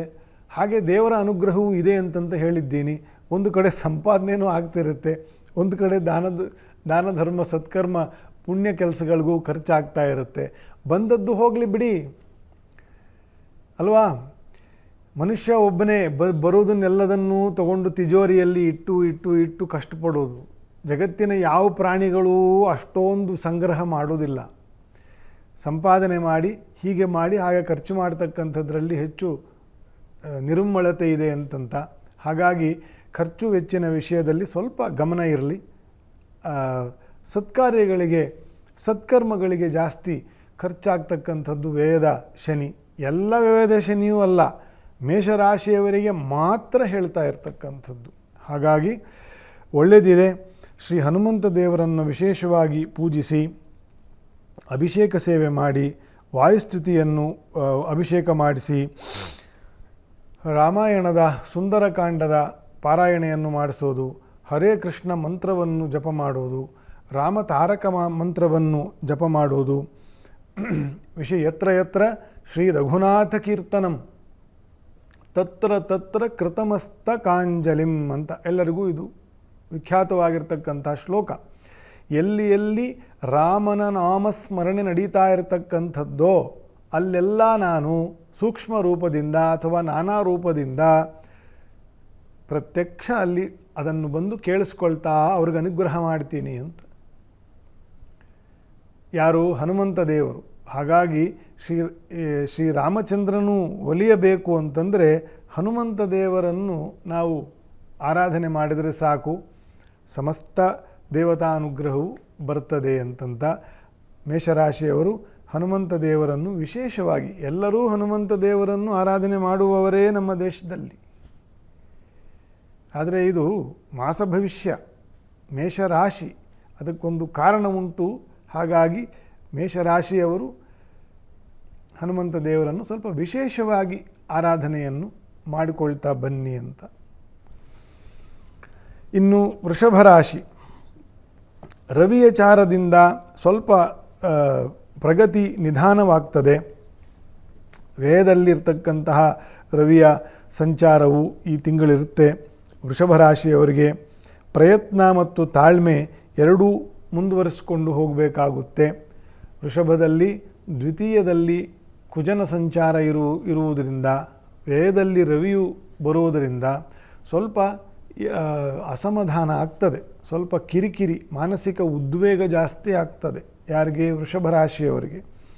ವೃಷಭ ಅಂದ್ರೇ ಉದ್ವೇಗ ಅಲ್ವೇ, ಗೂಳಿ ಅಂತ ವೃಷಭ ಅಂದರೆ. ಹಾಗಾಗಿ ಅದು ಉದ್ವೇಗಕರವಾಗಿರ್ತಕ್ಕಂಥ ಸ್ವಭಾವವೂ ಇರ್ತದೆ ಅನೇಕ ವೃಷಭ ರಾಶಿಯವರಿಗೆ. ಹಾಗಾಗಿ ಸ್ವಲ್ಪ ತಾಳ್ಮೆ ಮತ್ತು ಪ್ರಯತ್ನ ಎರಡನ್ನೂ ಮುಂದುವರಿಸಿ ತಿಂಗಳ ಕೊನೆಯಲ್ಲಿ ಸ್ವಲ್ಪ ಬೆಟರ್ ಆಗ್ತದೆ. ಸ್ವಂತ ಉದ್ಯೋಗ ಇತ್ಯಾದಿಗಳು ಮಾಡೋರಿಗೆ ಹೆಚ್ಚು ಅಪ್ಲೈ ಆಗುತ್ತೆ. ಸಮಸ್ಯೆ ಏನಂತಂದರೆ ಕೆಲಸಗಳು ಮಾಡಿ ತಿಂಗಳ ಸಂಬಳ ತಗೊಳ್ಳೋರಿಗೆ ಅಷ್ಟೊಂದು ಗೊತ್ತಾಗೋದಿಲ್ಲ. ಯಾರು ಸ್ವಂತ ಉದ್ಯೋಗ ಮಾಡ್ತಾರೋ, ಸಣ್ಣ ಪುಟ್ಟ ಉದ್ಯೋಗದಲ್ಲಿ ಇರ್ತಾರೋ, ಆಟೋ ಓಡಿಸ್ಕೊಂಡು ಅಥವಾ ತರಕಾರಿ ಮಾರಿಕೊಂಡು ಅಥವಾ ಏನೋ ಒಂದು ಅಂಗಡಿ ತೆರ್ಕೊಂಡು ಅಥವಾ ಇನ್ನೇನೋ ಸ್ವಂತ ಉದ್ಯೋಗ ಸ್ಟೋರ್ಗಳು ಮಾಡಿಕೊಂಡು ಈ ರೀತಿ ಮಾಡ್ತಕ್ಕಂಥವರಿಗೆ ಸ್ವಲ್ಪ ಜೀವನವು ಚಾಲೆಂಜಿಂಗ್ ಜಾಸ್ತಿ. ಅಂಥವರಿಗೆ ವೃಷಭ ರಾಶಿಯವರಿಗೆ ಈ ತಿಂಗಳ ಕೊನೆಯಲ್ಲಿ ಸ್ವಲ್ಪ ಬೆಟರ್ ಆಗ್ತದೆ. ಬೇರೆ ಬೇರೆ ಕಡೆಯಿಂದ ಉದ್ಯೋಗದ ಅವಕಾಶವೂ ಕೂಡ ಬರುವ ಮಾಸ ಏಪ್ರಿಲ್ ಮಾಸ ವೃಷಭ ರಾಶಿಯವರಿಗೆ. ಓವರಾಲ್ ಎಲ್ಲರಿಗೂ ಔದ್ಯೋಗಿಕವಾಗಿ ಒಳ್ಳೆಯದೇ ಇರತಕ್ಕಂತಹ ಮಾಸ ಇದು. ಅದರಲ್ಲಿ ವೃಷಭ ರಾಶಿಯವರದ್ದು ಖರ್ಚಿನ ಮೇಲೆ ಸ್ವಲ್ಪ ಗಮನ ಇರಬೇಕು. ಎಲ್ಲೆಂದರಲ್ಲಿ ಖರ್ಚಾಗುವ ಪರಿಸ್ಥಿತಿಗಳು ಬರ್ತದೆ. ಅವರಿವರಿಗೆ ಕೊಡ್ತಕ್ಕಂಥದ್ದು ಕುಟುಂಬದವರ ಅಥವಾ ಮಿತ್ರರ ಸಲಿಗೆಗೆ ಒಳಗಾಗಿ ಖರ್ಚಾಗ್ತಕ್ಕಂಥದ್ದು, ಈ ರೀತಿಯೆಲ್ಲ ಸ್ವಲ್ಪ ಖರ್ಚಿನ ವಿಷಯದಲ್ಲಿ ಸ್ವಲ್ಪ ತಲೆಬಿಸಿ ಇರ್ತದೆ. ಅದನ್ನು ಸ್ವಲ್ಪ ಗಮನ ಇಟ್ಟುಕೊಂಡು ಖರ್ಚು ಮಾಡಿ. ಶ್ರೀ ದುರ್ಗಾದೇವಿಯನ್ನು ಪೂಜಿಸಬೇಕು. ಬೆಳಗ್ಗೆ ಸಂಜೆ ದುರ್ಗಾ ಸ್ತೋತ್ರ ಪಾರಾಯಣೆ, ದುರ್ಗಾ ಸೂಕ್ತ ಪಾರಾಯಣೆ, ಕುಂಕುಮಾರ್ಚನೆ, ದುರ್ಗಾ ವಿಗ್ರಹಗಳಿಗೆ ಅಲಂಕಾರ ಸೇವೆ, ಈ ರೀತಿಯ ಅಮ್ಮನವರ ದರ್ಶನ. ಮಹಾಕ್ಷೇತ್ರಕ್ಕಾಗದೆ ಹೋದರೂ ಮನೆಯಲ್ಲೇ ಅಮ್ಮನವರನ್ನು ಸೇವೆ ಮಾಡ್ತಕ್ಕಂಥದ್ದು, ಅಮ್ಮನವರ ಸ್ಮರಣೆ ಪೂಜೆಯನ್ನು ಮಾಡ್ತಕ್ಕಂಥದ್ದು, ಈ ರೀತಿ ದುರ್ಗಾ ಪ್ರಸಾದವನ್ನು ಶಿರದಲ್ಲಿ ಧರಿಸಿಕೊಂಡು ಮುಂದುವರಿಯಿರಿ, ಒಳ್ಳೆಯದಾಗ್ತದೆ ವೃಷಭ ರಾಶಿಯವರಿಗೆ.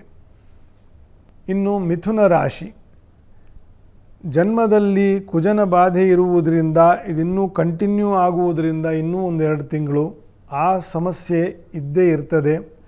ಜನ್ಮದಲ್ಲಿ ಕುಜ ಇದ್ದಾಗ ಪಿತ್ತ ವಿಕಾರ ಬರಲಿಕ್ಕೆ, ಶ್ಲೇಷ್ಮ ವಿಕಾರ ಬರಲಿಕ್ಕೆ, ಶ್ಲೇಷ್ಮ ಅಂದರೆ ಕಫ ಅಂತಂತ, ಈ ರೀತಿಯ ಸ್ವಲ್ಪ ದೋಷಗಳು, ಎಲರ್ಜಿ ಆಗ್ತಕ್ಕಂಥದ್ದು, ತುರಿಕೆ, ಮೈ ತುರಿಕೆ ಬರ್ತಕ್ಕಂಥದ್ದು, ಈ ರೀತಿಯೆಲ್ಲ ಸ್ವಲ್ಪ ಅನಾರೋಗ್ಯದ ಸಮಸ್ಯೆಗಳು ಬರ್ತದೆ. ತಲೆ ಬಿಸಿ ಆಗ್ತಕ್ಕಂಥದ್ದು, ಸಡನ್ನಾಗಿ ಕೋಪ ಬರೋದು. ಆ ಕೋಪವನ್ನು ಸಾಮಾನ್ಯವಾಗಿ ಮಿಥುನ ರಾಶಿಯವರು ಶಾಂತ ಸ್ವಭಾವದವರು, ಬೈ ಲಾರ್ಜ್. ಆದರೆ ಈ ಕುಜನ ಸಂಚಾರದಿಂದ ಏನಾಗ್ತದೆ, ಸ್ವಲ್ಪ ಪಿತ್ತ ನೆತ್ತಿಗೇರುವಂತೆ ಆಗತ್ತೆ. ಬಿಸಿಲು ಬೇರೆ ವಿಪರೀತ ಇದೆ. ಹಾಗಾಗಿ ಆರೋಗ್ಯದ ಬಗ್ಗೆ, ಮನಸ್ಸಿನ ಆರೋಗ್ಯದ ಬಗ್ಗೆಯೂ ಕೂಡ ಹೆಚ್ಚು ಗಮನ ಇರಬೇಕು. ತಾಳ್ಮೆ ಪರೀಕ್ಷೆ ಆಗುವಂತಹ ಸಮಯ. ವ್ಯಾವಹಾರಿಕವಾಗಿ ನಿಧಾನ ಆಗ್ತದೆ.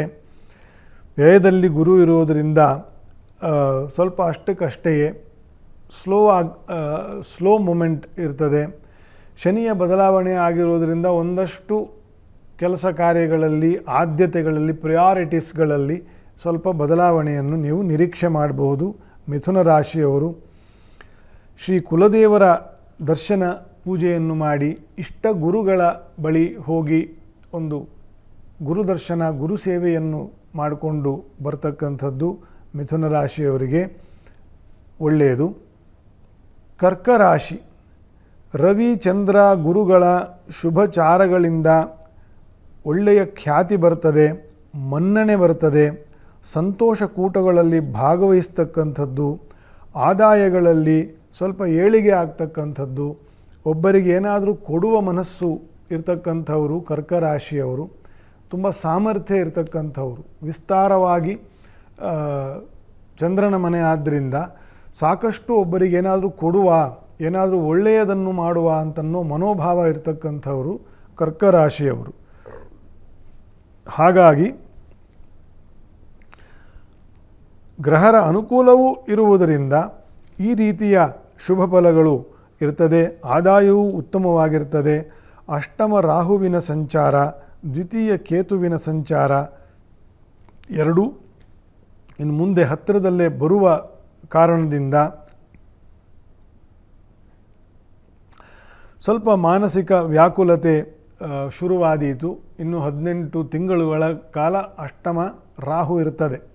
ಮುಂದಿನ ತಿಂಗಳಿಂದ ಅಂದರೆ ಮೇ ತಿಂಗಳಿಂದ ಕರ್ಕ ರಾಶಿಯವರಿಗೆ ದ್ವಿತೀಯದಲ್ಲಿ ರಾಹು ಮತ್ತು ಅಷ್ಟಮದಲ್ಲಿ ದ್ವಿತೀಯದಲ್ಲಿ ಕೇತು ಮತ್ತು ಅಷ್ಟಮದಲ್ಲಿ ರಾಹುವಿನ ಸಂಚಾರ ಇರ್ತದೆ. ಎರಡೂ ದೋಷಕರವೇ. ಹಾಗಾಗಿ ಸುಬ್ರಹ್ಮಣ್ಯ ದೇವರು, ನಾಗದೇವರುಗಳ ವಿಶೇಷವಾಗಿ ಮಂಗಳವಾರ, ಸೋಮವಾರ, ಮಂಗಳವಾರದಂದು ದರ್ಶನ, ಅಭಿಷೇಕ ಸೇವೆ, ರಕ್ಷಾ ಪ್ರಾರ್ಥನೆ, ಪ್ರದಕ್ಷಿಣಾ ನಮಸ್ಕಾರ, ಈ ಸೇವೆಗಳನ್ನು ಭಕ್ತಿಯಿಂದ ಮಾಡಿಕೊಂಡು ಮುಂದುವರಿಯಿರಿ. ಬಹಳ ಒಳ್ಳೆಯದಿದೆ. ಬೇರೆ ಎಲ್ಲ ವಿಶೇಷಗಳು ಕೂಡ ತೊಂದರೆ ಇಲ್ಲದೆ ಮುಂದೆ ಹೋಗಬಹುದು. ಸ್ತ್ರೀಯರಿಗೆ ವಿಶೇಷವಾಗಿರ್ತಕ್ಕಂತಹ ಅನುಕೂಲ, ಅವಕಾಶಗಳ ಪ್ರಾಪ್ತಿ ಕರ್ಕ ರಾಶಿಯವರಿಗೆ. ಮುಂದುವರಿಯುತ್ತಾ ಸಿಂಹರಾಶಿ, ಏಪ್ರಿಲ್ ಮಾಸವು ಸಿಂಹರಾಶಿಗೆ ಸ್ಪರ್ಧೆಗಳು ಏರ್ಪಡುವ ತಿಂಗಳು. Gear up your self. ನಾನಾ ಬಗೆಯ ಕಾಂಪಿಟೇಟಿವ್ನೆಸ್ ಜಾಸ್ತಿ ಆಗುತ್ತೆ. ಸಿಂಹರಾಶಿ ಅಂದರೆ ರವಿಯ ಸ್ಥಾನ. ರವಿಯು ಉಚ್ಚದಲ್ಲಿ, ಕೇಂದ್ರದಲ್ಲಿ ಸಂಚಾರ ಮಾಡ್ತಕ್ಕಂತಹ ಸಮಯ. ಅಧಿಕಾರಿ ವರ್ಗಗಳು, ಆರಕ್ಷಕ ವರ್ಗಗಳು, ಪೊಲೀಸ್ ಇಲಾಖೆ, ಆರ್ಮಿ, ಇದರಲ್ಲಿ ರಾಜಕೀಯದಲ್ಲಿ ದೊಡ್ಡ ದೊಡ್ಡ ಹುದ್ದೆಯಲ್ಲಿರ್ತಕ್ಕಂಥವರು, ದೊಡ್ಡ ದೊಡ್ಡ ಬಿಸ್ನೆಸ್ಸನ್ನು ಮಾಡ್ತಕ್ಕಂಥವರು, ದೊಡ್ಡ ದೊಡ್ಡ ಬಿಸ್ನೆಸ್ ಕೇಂದ್ರಗಳಲ್ಲಿ ಕೆಲಸ ಮಾಡ್ತಕ್ಕಂಥವರು, ಇವರೆಲ್ಲರಿಗೂ ಕೂಡ ಇದು ಕಾಂಪಿಟೇಟಿವ್ ತಿಂಗಳಾಗಿರುತ್ತೆ ಸಿಂಹರಾಶಿಯವರಿಗೆ. ನಾವು ಅದಕ್ಕೆ ತಯಾರಿರಬೇಕು ಮಾನಸಿಕವಾಗಿ ಅಂತಂತ. ದಿಢೀರ್ ಚಾಲೆಂಜಸ್ಗಳು ಬರ್ತದೆ. ದಿಢೀರ್ working hours and working pattern change ಆಗುತ್ತೆ. ಶನಿಯ ಬದಲಾವಣೆಯಿಂದ, ರವಿಯ ಮತ್ತು ಗುರುವಿನ ಕೇಂದ್ರ ಸಂಚಾರಗಳಿಂದ ಸಿಂಹರಾಶಿಯವರಿಗೆ. ಅದಕ್ಕೆ ನಾವು ಏನಾದರೂ ಒಂದು ಮಾನಸಿಕವಾಗಿ ನಾವು ಅದಕ್ಕೆ ತಯಾರಿರಬೇಕು ಸಿಂಹರಾಶಿಯವರು. ಆವಾಗ ಅದರ ಅನುಕೂಲವನ್ನು ಪಡ್ಕೊಳ್ಳಬಹುದು ಅಂತಂತ. ತಾಳ್ಮೆ, ನಿಮ್ಮ ಅನುಭವ, ಇದೆರಡೂ ಕೂಡ ಕೆಲಸಕ್ಕೆ ಬರೋದು, ಈ ಕಾಂಪಿಟಿಟಿವ್ನೆಸ್ಸಿಂದಲೇ. ಇಲ್ಲದೆ ಹೋದರೆ ನಿಂತು ನೀರಂತೆ ಇರ್ತದೆ. ಏಪ್ರಿಲ್ ತಿಂಗಳಲ್ಲಿ ನಿಮ್ಮ ತಾಳ್ಮೆಯನ್ನು, ನಿಮ್ಮ ಅನುಭವವನ್ನು ಹೊರಗೆ ಹಚ್ಚಲಾಗುತ್ತೆ. ಅದರಿಂದ ನೀವು ಎಷ್ಟು ಬೆಸ್ಟ್ ಅದನ್ನು ಉಪಯೋಗಿಸ್ಕೊಳ್ಬಹುದೋ ಮುಂದಿನ ತಿಂಗಳುಗಳಲ್ಲಿ ಅದರ ಫಲವನ್ನು ಪಡಿತೀರಿ. ದುರ್ಗಾದೇವಿಯ ಆರಾಧನೆ, ನಾಗದೇವರ ಪೂಜೆ ಇದನ್ನು ವಿಶೇಷವಾಗಿ ಮಾಡಿಕೊಂಡು ಹೋಗಿ. ದೇವರನ್ನು ಕೂಡ ಮಂಗಳವಾರದಂದು ವಿಶೇಷವಾಗಿ ದರ್ಶನ, ಸ್ತೋತ್ರ ಪಾರಾಯಣೆ, ನರಸಿಂಹ ನಾಮಜಪ, ಯಾವಾಗಲೂ ನರಸಿಂಹ ನಾಮಜಪ ಮಾಡ್ತಕ್ಕಂಥದ್ದು, ರಾಮಚಂದ್ರನ ನಾಮಜಪ ಮಾಡ್ತಕ್ಕಂಥದ್ದು ವಿಶೇಷವಾಗಿರ್ತಕ್ಕಂಥ ದೇವತಾ ಅನುಭೂತಿಗೆ ಕಾರಣವಾಗ್ತದೆ. ಗ್ರಹಾರಿಷ್ಟಗಳಿಗೆ ಕಾರಣವಾಗ್ತದೆ, ಅರಿಷ್ಟಗಳ ನಿವಾರಣೆಗೆ ಕಾರಣವಾಗ್ತದೆ. ಅಷ್ಟಮ ಶನಿಯೂ ಕೂಡ ಶುರು ಆಗಿರುವುದರಿಂದ ನರಸಿಂಹದೇವರು, ದುರ್ಗಾ ಮತ್ತು ನಾಗದೇವರ ಪೂಜೆಯನ್ನು ಅನತಿ ಕಾಲದಲ್ಲಿ ಒಂದು ವಾರ, ಅದೊಂದು ವಾರ, ಇದೊಂದು ವಾರ ಅಂತಂತ ಮತ್ತು ಬೆಳಗ್ಗೆ ಸಂಜೆ ಆ ನರಸಿಂಹದೇವರ ಪ್ರಾರ್ಥನೆಯನ್ನು, ನಾಮಜಪವನ್ನು ವಿಶೇಷವಾಗಿ ಮಾಡಿಕೊಂಡು ಹೋಗೋದು. ಸಿಂಹರಾಶಿಯವರು. ಕನ್ಯಾ ರಾಶಿ ಬಹಳಷ್ಟು ಆಕಾಂಕ್ಷೆಗಳು ಬೆಳೀತಕ್ಕಂತಹ ತಿಂಗಳು ಕನ್ಯಾ ರಾಶಿಯವರಿಗೆ ಏಪ್ರಿಲ್ ಮಾಸ. ಅದಕ್ಕೆ ಕಾರಣ ತ್ರಿಗ್ರಹ ಯೋಗ ಸಪ್ತಮದಲ್ಲಿ, ರವಿಯ ಬದಲಾವಣೆ, ಗುರುವಿನ 9ನೇ ಸಂಚಾರ ಕಂಟಿನ್ಯೂ ಆಗ್ತಾ ಇರತಕ್ಕಂಥದ್ದು, ಜನ್ಮದ ಕೇತುವು ಕೂಡ ಸಿಂಹದ ಕಕ್ಷೆಗೆ ಹೋಗ್ತಕ್ಕಂತಹ ಸಮಯವು ಕೂಡ ಏಪ್ರಿಲ್ನಲ್ಲೇ ನಡೀತದೆ. ಅದು ಆಗುವುದು, ಬದಲಾಗುವುದು ಮೇನಲ್ಲೇ. ಆದ್ದರಿಂದ ಕೂಡ 2.5 ತಿಂಗಳು ಮುಂಚೆಯೇ ಅದರ ಫಲವು, ಅದರ ಪ್ರಭಾವವು ಶುರುವಾಗಿರುತ್ತೆ. ಅನೇಕ ಆಕಾಂಕ್ಷೆಗಳು ಇದ್ದರೆ ಸಾಲದು, ಅನೇಕ ಅವಕಾಶಗಳು ಬೇಕಲ್ಲ. ಈಗ ಆಗುತ್ತೆ, ಇಲ್ಲಿಂದ ಏಪ್ರಿಲಿಂದ ಆಗುತ್ತೆ ಕನ್ಯಾ ರಾಶಿಯವರಿಗೆ. ಹಾಗಾಗಿ ಇರೋದು 2 ಕೈ, ಏನು ಮಾಡೋದು, ಎಷ್ಟು ಅವಕಾಶ, ಎಷ್ಟು ಕೆಲಸವನ್ನು, ಎಷ್ಟು ಇದನ್ನು ಬಳಸ್ಕೊಳ್ಳೋದು ಅಂತಂತಾನು ಹಲವರಿಗೆ ಅನ್ನಿಸಬಹುದು. ಆ ರೀತಿಯ ಯೋಗಗಳು ಇರತಕ್ಕಂಥ ಕನ್ಯಾ ರಾಶಿಯವರಿಗೆ ಸಾಹಸವೇ ಊರುಗೋಲು. ಸಾಹಸದಿಂದ ಅದರ ಅವಕಾಶಗಳನ್ನು ಬಳಸ್ಕೊಳ್ಳಿ, ಮುನ್ನಡೆಯಿರಿ.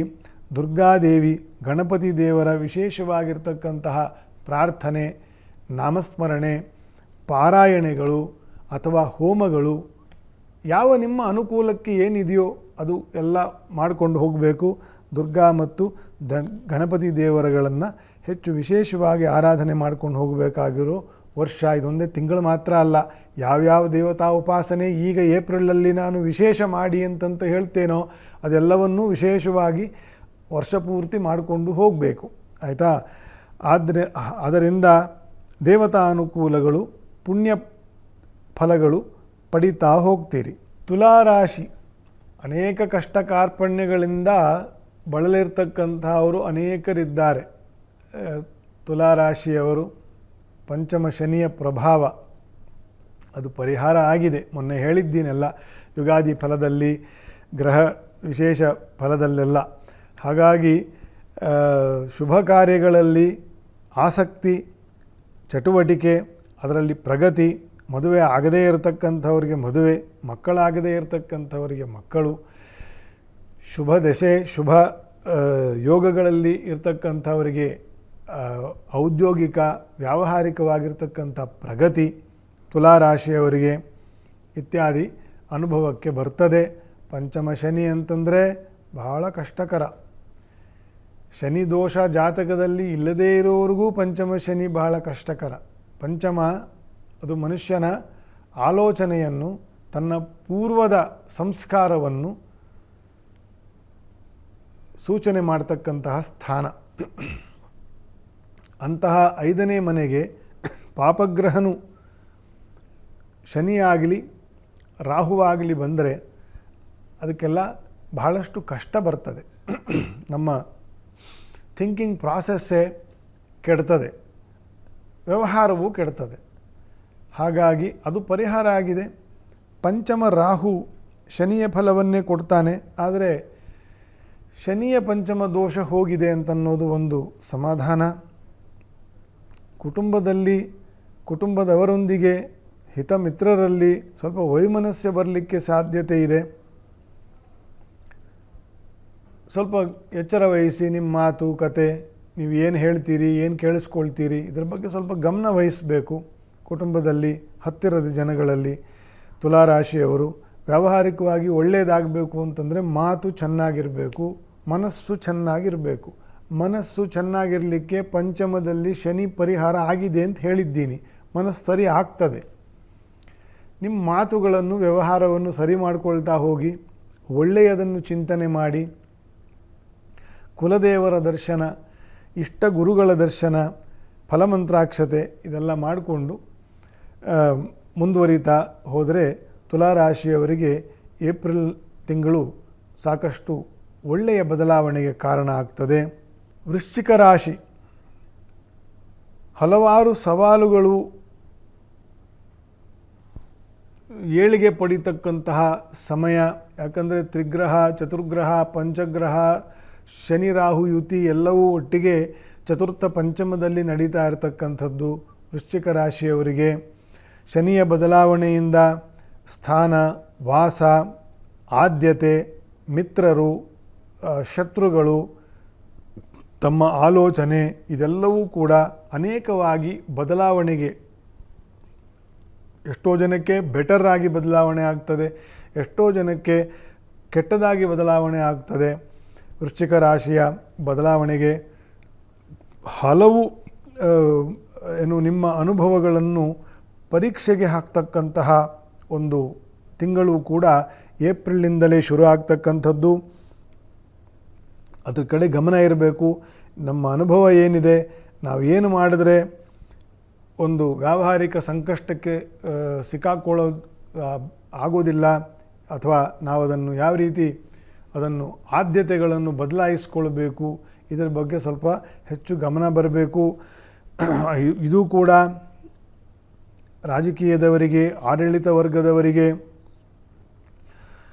ಆಯಕಟ್ಟಿನ ಜಾಗದಲ್ಲಿ ಕೂತ್ಕೊಂಡಿರ್ತಕ್ಕಂಥ ಅಧಿಕಾರಿ ವರ್ಗದವರಿಗೆ, ಪೊಲೀಸ್ನವರಿಗೆ, ಆರಕ್ಷಕ ಇಲಾಖೆಯವರಿಗೆ, ಇವರೆಲ್ಲರಿಗೂ ತುಂಬ ಬದಲಾವಣೆ ಆಗ್ತಕ್ಕಂತಹ ವರ್ಷ. ಆ ವರ್ಷದ ಮೊದಲನೇ ತಿಂಗಳಲ್ಲಿ ಕೂತ್ಕೊಂಡಿದ್ದೀವಿ. ಹಾಗಾಗಿ ಸ್ವಲ್ಪ ಗಮನ ಇರಬೇಕು.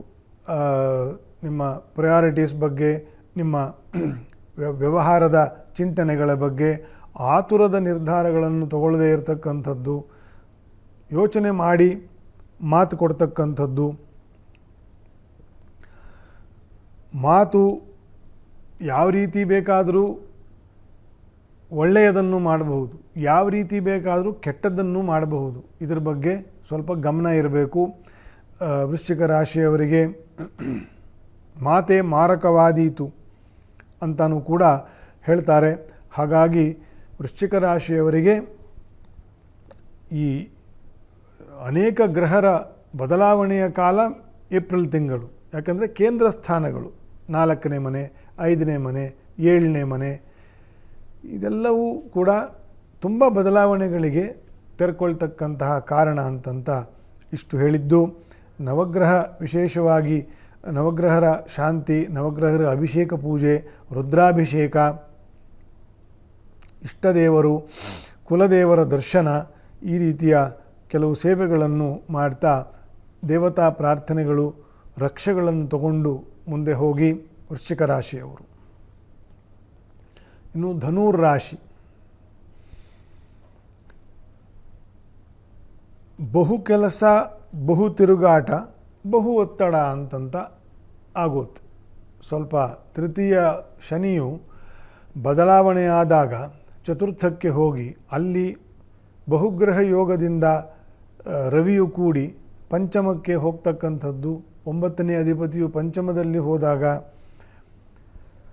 ಶುಭಾಶುಭ ಗ್ರಹರು ಚತುರ್ಥದಲ್ಲಿ ಸಂಚಾರ ಮಾಡಬೇಕಾದ್ರೆ ಅನೇಕವಾಗಿರ್ತಕ್ಕಂತಹ ತಿರುಗಾಟ ಆಗ್ತದೆ, ನಾನಾ ವಿಭ್ರಮಗಳಾಗ್ತದೆ. ಯಾರು ಮಿತ್ರರೋ, ಯಾರು ಶತ್ರುಗಳೋ, ಏನು ಸುಖವೋ ಏನು ದುಃಖವೋ ಅಂತಂತ ಚಿಂತೆ ಮಾಡೋಕ್ಕೆ ಕೂಡ ಸಮಯ ಇಲ್ಲದೆ ಇರುವಂಥ ಅಥವಾ ಮನಸ್ಸಿಲ್ಲದೆ ಇರತಕ್ಕಂತಹ ಒಂದು ಆಗ್ತದೆ. ರಾಹು ಕೂಡ ತೃತೀಯದಲ್ಲಿ ಬರುವುದರಿಂದ ಈ ರೀತಿಯ ಸ್ವಲ್ಪ ದೋಷಕರವಾಗಿದೆ. ಒತ್ತಡಗಳ ಮಾಸ ಕೂಡ. ಹಾಗಾಗಿ ಆರೋಗ್ಯದ ಕಡೆ ಗಮನ ಇರಲಿ. ಯೋಗ, ಸ್ವಲ್ಪ ಪ್ರಾಣಾಯಾಮ ಮಾಡುವುದು, ಏಕಾಂತದಲ್ಲಿ ರಾಮನಾಮ ಜಪವನ್ನು ಮಾಡುವುದು, ಇಷ್ಟ ದೇವರುಗಳ ನಾಮಸ್ಮರಣೆಯನ್ನು ಮಾಡ್ತಕ್ಕಂಥದ್ದು, ಇದನ್ನೆಲ್ಲ ಮಾಡಿಕೊಳ್ಬೇಕು ಆಗಾಗ ಅನತಿ ಕಾಲದಲ್ಲಿ.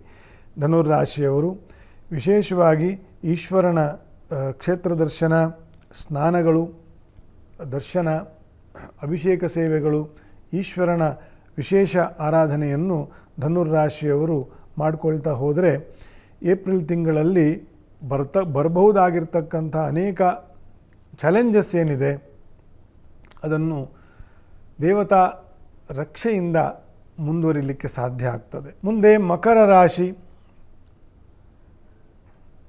ಅನೇಕವಾಗಿರ್ತಕ್ಕಂತಹ ವ್ಯಾಜಗಳು ಈ ಕಳೆದ ಕೆಲವು ವರ್ಷಗಳಿಂದ ಅನೇಕವಾಗಿ ಅನುಭವಿಸಿರ್ತಕ್ಕಂಥ ಅನುಭವದಲ್ಲಿ ಇರ್ತಾರೆ ಹಲವಾರು ಜನ. ಆ ವ್ಯಾಜಗಳು ಅಂತಂತಂದರೆ ಡಿಫ್ರೆನ್ಸಸ್ ಆಫ್ ಒಪಿನಿಯನ್ನಿಂದ ಹಿಡಿದು ಕೋರ್ಟು, ಕಚೇರಿ, ಪೊಲೀಸ್ ಸ್ಟೇಷನ್ ಮೆಟ್ಲು ಇತ್ಯಾದಿ ಎಲ್ಲ ಸೇರಿ ವ್ಯಾಜ ಅಂತ ಹೆಸರು. ಸೊ ಇದೆಲ್ಲ ಸ್ವಲ್ಪ ಪರಿಹಾರದತ್ತ ಮುಖ ಮಾಡತಕ್ಕಂತಹ ತಿಂಗಳು ಶುರು ಆಗಿದೆ. ವಿಶ್ವಾವಸು ನಾಮ ಸಂವತ್ಸರದಲ್ಲಿ ಒಳ್ಳೆಯದಾಗ್ತದೆ. ಜನ್ಮರೇ ಶನಿಯು ಪರಿಹಾರವಾಗಿರ್ತಕ್ಕಂಥ ಮೊದಲನೇ ತಿಂಗಳಲ್ಲಿ ಇದ್ದೀರಿ. ಆದಾಯವು ಉತ್ತಮಗೊಳ್ಳುತ್ತದೆ. ಸ್ವಲ್ಪ ಹಳೆಯ ಸಾಲಗಳು ಅಥವಾ ಹಣವು ವಾಪಸ್ ಬರೋದು, ನೀವು ಕೊಡಬೇಕಾಗಿರೋದನ್ನು ಕೊಡ್ತಕ್ಕಂಥದ್ದು, ಇದೆಲ್ಲ ಸ್ವಲ್ಪ ವಿನಿಮಯಗಳು ನಡೀತಕ್ಕಂತಹ ಒಂದು ತಿಂಗಳು ಅಥವಾ ಆರಂಭಿಕ ತಿಂಗಳು. ಹಿತರು, ಮಿತ್ರರು ಇವರ ಕೂಟಗಳಲ್ಲಿ ಭಾಗವಹಿಸ್ತಕ್ಕಂಥ ಅನೇಕ ಯೋಗಗಳು ಬರ್ತದೆ. ಒಟ್ಟಾರೆ ಶನಿಯ ಬಾಧೆಯು ಕಳೆದ ಮೊದಲನೇ ಶುಭ ಮಾಸವು ಏಪ್ರಿಲ್ ಮಾಸ ಮಕರದವರಿಗೆ ಅಂತಂತ ತಿಳ್ಕೊಳ್ಳಿ. ಮಹಾ ನರಸಿಂಹದೇವರನ್ನು, ಮಹಾವರಾಹಸ್ವಾಮಿ ದೇವರ ದರ್ಶನವನ್ನು, ಅಭಿಷೇಕ ಸೇವೆಯನ್ನು, ನಮಸ್ಕಾರಾದಿಗಳನ್ನು ಭಕ್ತಿಯಿಂದ ಮಾಡಿಕೊಂಡು ಮುಂದೆ ಹೋಗಿ ಬಹಳ ಒಳ್ಳೆಯದಾಗ್ತದೆ ಮಕರ ರಾಶಿಯವರಿಗೆ. ಕುಂಭರಾಶಿಗೆ ಜನ್ಮದಲ್ಲಿ ರಾಹು ಬರ್ತಕ್ಕಂತಹ ಹೊಸ್ತಿಲಿನ ತಿಂಗಳು ಏಪ್ರಿಲ್. ಶನಿ ದ್ವಿತೀಯಕ್ಕೆ ಅಥವಾ ಜನ್ಮ ಶನಿ ಪರಿಹಾರವಾದಂತೆ ಹೋಗ್ತಕ್ಕಂತಹ ತಿಂಗಳು ಕೂಡ ಏಪ್ರಿಲ್ ಮಾಸವಾಗಿದೆ. ಒಳ್ಳೆಯದು. ಯಾತ್ರೆ, ಅಲದಾಟಗಳು, ಅನೇಕವಾಗಿರ್ತಕ್ಕಂತಹ ಚಿಂತೆ, ಆಲೋಚನೆಗಳು ಒತ್ತರಿಸಿಕೊಂಡು ಬರ್ತಕ್ಕಂಥದ್ದು. ಯಾಕೆಂದರೆ ದ್ವಿತೀಯದಲ್ಲಿ ದ್ವಿಗ್ರಹ, ತ್ರಿಗ್ರಹ, ಚತುರ್ಗ್ರಹ ಯೋಗಗಳು ನಡೀತದೆ. ರವಿ ಮತ್ತು ತೃತೀಯಕ್ಕೆ ಹೋಗುವ ತಿಂಗಳು ಇರ್ತದೆ.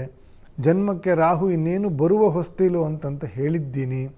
ಸಪ್ತಮದಲ್ಲಿ ಕೇತುವಿನ ಸಂಚಾರ ಇರ್ತದೆ ಅಂತಲೂ ಹೇಳಿದ್ದೀನಿ ಈ ಮುಂದಿನ ಕೆಲವೇ ವಾರಗಳಲ್ಲಿ. ಇದೆಲ್ಲ ಆಲೋಚನಾ ಶೈಲಿಯಲ್ಲಿ ಬದಲಾವಣೆಗಳನ್ನು ತರ್ತದೆ. ಸೈಕಲಾಜಿಕಲ್ ಇಂಬ್ಯಾಲೆನ್ಸ್ ಅಂತ ಏನು ಹೇಳ್ತೀವಿ, ಮಾನಸಿಕ ಅಸ್ಥಿರತೆ ಅನ್ನೋದು ಏನಿರುತ್ತೆ ಆ ರೀತಿಯ ಸ್ವಲ್ಪ ಮಾನಸಿಕ ದೋಷಗಳು ಜಾಸ್ತಿ ಆಗ್ತದೆ. ಹಾಗಾಗಿ ಏಕಾಗ್ರ ಮನಸ್ಸಿನಿಂದ ಇರುವುದು, ಏನು ಮಾಡ್ತಿದ್ದೀರೋ ಅದನ್ನು ಮಾತ್ರ. ಈಗ ಏನೋ ಒಂದು ಬರೀತಾ ಕೂತ್ಕೊಂಡಿದ್ದೀರಿ, ಏನೋ ಒಂದು ನ್ಯೂಸ್ ಪೇಪರ್ ಓದ್ತಾ ಕೂತ್ಕೊಂಡಿದ್ದೀರಿ, ಯಾವುದೋ ಬೇರೆ ಆಫೀಸ್ ಬಗ್ಗೆ ಯೋಚನೆ ಮಾಡಬೇಡಿ ಆವಾಗ, ಅಥವಾ ಇನ್ಯಾವುದೋ ಸಿನಿಮಾ ಬಗ್ಗೆನೋ ಅಥವಾ ಇನ್ಯಾವುದೋ ರಾಜಕೀಯದ ಬಗ್ಗೆನೋ. Don't do that. ಅದು ತುಂಬ ಸ್ಫೋಟ ಆಗ್ತಕ್ಕಂತಹ ಗ್ರಹಚಾರ ಇದೆ. ನೀವು ಏನು ಮಾಡ್ತಾ ಇದ್ದೀರಿ, ನ್ಯೂಸ್ ಪೇಪರ್ ಓದ್ತಾ ಇದ್ದೀರಾ, ಸುಮ್ಮನೆ ನ್ಯೂಸ್ ಪೇಪರ್ ಓದಿ. ಇದನ್ನು ಧ್ಯಾನ ಯೋಗದಲ್ಲಿ ಇದನ್ನು ಮೊದಲನೇ ಸ್ಟೆಪ್ ಅಂತ ಕರೀತಾರೆ. See and do what you are doing right now ಅಂತ. ಈ ಕ್ಷಣದಲ್ಲಿ ಏನು ಮಾಡ್ತಾ ಇದ್ದೀರೋ ಅದರ ಬಗ್ಗೆ ಮಾತ್ರ ನಿಮ್ಮ ದೃಷ್ಟಿ ಇರಲಿ. ಆಗ ಅನೇಕ ವಿಭ್ರಮಗಳು, ಮಾನಸಿಕ ವಿಭ್ರಮೆಗಳಿಗೆ ಬ್ರೇಕ್ ಆಗುತ್ತೆ. ನಾಮಸ್ಮರಣೆ ಮಾಡಿ, ನರಸಿಂಹದೇವರನ್ನು ವಿಶೇಷ ಪ್ರಾರ್ಥನೆ ಮಾಡಿ, ರುದ್ರದೇವರಿಗೆ ಅಭಿಷೇಕ ಸೇವೆಯನ್ನು, ರುದ್ರಾಭಿಷೇಕ ಸೇವೆಯನ್ನು, ಶಿವನಾಮ ಜಪವನ್ನು ವಿಶೇಷವಾಗಿ ಮಾಡಿ ಮಾನಸಿಕ ಸ್ಥಿರತೆಯೂ ಬರ್ತದೆ, ದೇವತಾ ಅನುಗ್ರಹವೂ ಇರ್ತದೆ, ಅಶ್ವತ್ಥ ಪ್ರದಕ್ಷಿಣೆ ಮಾಡಿ, ಬಹಳ ವಿಶೇಷವಾಗಿರ್ತಕ್ಕಂಥ ಸೇವೆ. ಕ್ಷೇತ್ರ ದೇವರ ದರ್ಶನ ಮಾಡಿ ಅಶ್ವತ್ಥ ವೃಕ್ಷಕ್ಕೆ ಪ್ರದಕ್ಷಿಣೆ ನಮಸ್ಕಾರ ಮಾಡಿ ಇಷ್ಟ ಸ್ತೋತ್ರಗಳನ್ನು ಹೇಳಿಕೊಂಡು, ಇಂಥದ್ದೇ ಸ್ತೋತ್ರ ಇಂಥದ್ದೇ ಅಂತಂತಲ್ಲ, ಶಿವನಾಮ ಸ್ಮರಣೆ ಮಾಡಿ, ಹರಿನಾಮ ಸ್ಮರಣೆ ಮಾಡಿ, ದುರ್ಗೆಯನ್ನು ಸ್ಮರಣೆ ಮಾಡಿ, ನಮಃ ಸೂರ್ಯಾಯ ಚಂದ್ರಾಯ ಮಂಗಳಾಯ ಬುಧಾಯ ಚ ಅಂತಂತ ಗ್ರಹರ ಪ್ರಾರ್ಥನೆಯನ್ನು ಮಾಡಿ, ಅಶ್ವತ್ಥರ ವೃಕ್ಷರಾಜಾಯ ಅಶ್ವತ್ಥವೇ ನಮಃ ಅಂತಂತ ಅಶ್ವತ್ಥ ವೃಕ್ಷವನ್ನೇ ನಮಸ್ಕಾರ ಮಾಡಿ, ಅಲ್ಲೂ ಎಲ್ಲ ದೇವತೆಗಳ ಸನ್ನಿಧಾನ ಇರ್ತದೆ. ವಿಶೇಷವಾಗಿರ್ತಕ್ಕಂಥ ದೇವತಾ ರಕ್ಷೆಗೆ ಅದು ಕಾರಣವಾಗ್ತದೆ. ಒಳ್ಳೆಯದಾಗಲಿ. ಕೊನೆಯದಾಗಿ ಏಪ್ರಿಲ್ ತಿಂಗಳ ಮೀನರಾಶಿಗೆ ಹೇಗೆ ಅನ್ನೋದು ವಿಶೇಷವಾಗಿರ್ತಕ್ಕಂಥದ್ದು. ಆಸೆಗಳು ಆಮಿಷವಾಗದಂತೆ ಎಚ್ಚರ ವಹಿಸಬೇಕು ಅಂತ ಒಂದು ವಿಷಯ. ಆಸೆಗಳು ದೊಡ್ಡದಲ್ಲ, ಆಸೆಗಳು ಸಹಜ. ಅದು ದೊಡ್ಡದಿದ್ದರೂ ಸಹಜವೇ ಮನುಷ್ಯನಿಗೆ. ಆದರೆ ಅದೇ ಆಸೆ ಆಮಿಷವಾದರೆ ಆ ಆಮಿಷವೇ ವಿಷವಾಗ್ತದೆ ಅಂತಂತ. ಹಾಗಾಗಿ ಜನ್ಮದಲ್ಲಿ ಇರತಕ್ಕಂಥ ಶುಕ್ರನು, ಬುಧನು, ಶನಿಯು, ರಾಹು ಇವರದೆಲ್ಲ ಪೀಡನೆಗಳು ಜಾಸ್ತಿ ಇರ್ತದೆ. ನಾನಾ ಆಕಾಂಕ್ಷೆಗಳನ್ನು ಉತ್ಪತ್ತಿ ಮಾಡ್ತಾರೆ, ನಾನಾ ಬಯಕೆಗಳನ್ನು ಉತ್ಪತ್ತಿ ಆಗ್ತಕ್ಕಂತಹ ಕಾಲ. ಸಮುದ್ರ ರಾಶಿ ಅಂದರೆ ಮೀನರಾಶಿ ಕೂಡ. ಹಾಗಾಗಿ ಅಲ್ಲಿ ಹೋಗಬೇಕು, ಇಲ್ಲಿ ಹೋಗಬೇಕು, ಅದು ತೊಗೊಳ್ಬೇಕು, ಇದು ತೊಗೊಳ್ಬೇಕು, ಅವರನ್ನು ನೋಡಿ ಅವ್ರು ಹಾಗಿದ್ದಾರೆ, ನನಗೆ ನಾವು ಹೀಗಿದ್ದೀವಿ, ಈ ರೀತಿಯ ಅನೇಕವಾಗಿರ್ತಕ್ಕಂಥ ಮಾನಸಿಕ ಗೊಂದಲಗಳಿಗೂ ಕೂಡ ಮೀನರಾಶಿಯವರು ಈ ಕಳೆದ ಕೆಲವು ತಿಂಗಳಿಂದ ಇರಲಿಕ್ಕೆ ಸಾಕು. ಅದನ್ನೆಲ್ಲ ಆಮಿಷವಾಗದಂತೆ ಎಚ್ಚರ ವಹಿಸಿ. ಆಶೆಗಳು ಕೈಗೂಡ್ತದೆ. ಪ್ರೋಗ್ರೆಸಿವ್ಲಿ ಡೌನ್ ದ ಲೈನ್ ನಿಮಗೆ ಬೇಕಾದ್ದು ಸುಖ ನೆಮ್ಮದಿ ಸಿಗ್ತದೆ. ಆದರೆ ಅದು ಆಮಿಷವಾಗದಂತೆ ನೋಡಿಕೊಳ್ಳಿ. ಅದೇ ನಿಮಗೆ ನಾನು ಕೊಡ್ತಕ್ಕಂಥ ಉತ್ತಮ ಸಲಹೆ ಈ ತಿಂಗಳಿಗೆ. ಮನಸ್ಸಿನ ಸಮತ್ವ ಕಾಪಿಟ್ಟುಕೊಳ್ಳೋದಕ್ಕೋಸ್ಕರ ಧ್ಯಾನ ಸತ್ಸಂಗಗಳನ್ನು ಸ್ವಲ್ಪ ಅಭ್ಯಾಸ ಮಾಡಿ, ನಾಮಸ್ಮರಣೆಯನ್ನು ಅಭ್ಯಾಸ ಮಾಡಿ, ನವಗ್ರಹ ಶಾಂತಿ, ದರ್ಶನ, ನರಸಿಂಹದೇವರ ಹೋಮ ಅಥವಾ ದುರ್ಗಾ ಹೋಮ, ಈ ರೀತಿಯ ಹೋಮ ಶಾಂತಿಗಳನ್ನು, ಗ್ರಹ ಶಾಂತಿಗಳನ್ನು ಮಾಡ್ತಾ ಮುಂದುವರೆದರೆ ವರ್ಷದ ಆರಂಭದಲ್ಲಿ ಎಷ್ಟೋ ದುಷ್ಟಾರಿಷ್ಟಗಳು ಪರಿಹಾರ ಆಗ್ತದೆ ಅಂತಂಥ ಶಾಸ್ತ್ರವಚನ. ಇಷ್ಟು ಮೇಷಾದಿ 12 ರಾಶಿಗಳ ಏಪ್ರಿಲ್ ಮಾಸ ಭವಿಷ್ಯ ಆಗಿತ್ತು. ತತ್ಸರ್ವಂ ಶ್ರೀಕೃಷ್ಣಾರ್ಪಣಮಸ್ತು. ಎಲ್ಲರಿಗೂ ಒಳ್ಳೆಯದಾಗಲಿ.